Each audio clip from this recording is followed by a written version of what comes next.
At the end of the day, the essence of using Excel is not just for us to be able to do things, but to ensure that we do those things while being very efficient and while also achieving a lot with little effort.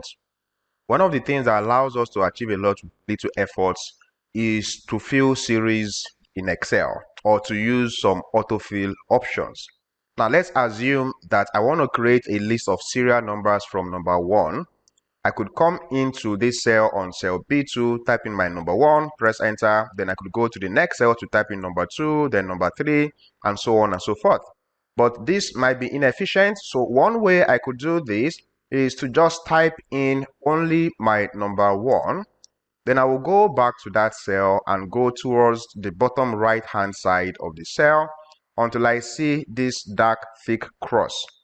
Then I can drag my mouse all the way down until I get to the cell where I want my serial numbers to stop.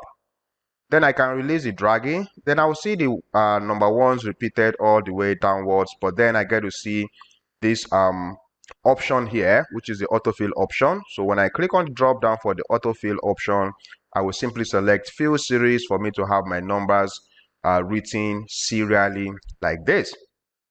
So the other way I could do something similar is, instead of typing only the number 1, I can type in number 1 and number 2. So when I highlight the 1 and 2 together, I will go to the bottom right hand side of the number 2. I see my dark cross. Then I can drag all the way down again. Now the difference between this method and the first method is that with the second method, typing numbers 1 and 2, when I drag down, I don't need to use the autofill option.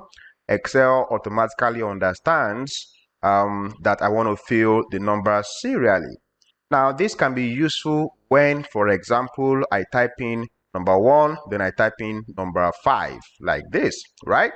So if I do the highlight of 1 and 5, by the time I start to drag, you will see that it's simply just adding 4 to all of the numbers. Since the first number I typed is number 1, then the next one I typed is number 5, and there's a difference of 4 between them, right?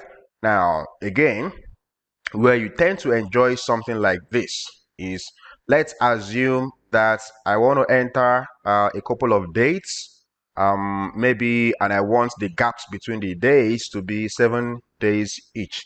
So if I type the first date to be 1/1/2020, and I go to type the next date to be 7/1/2020. Again, by the way, this is a British dating system and not the American dating system. So I'm using day, month, and year.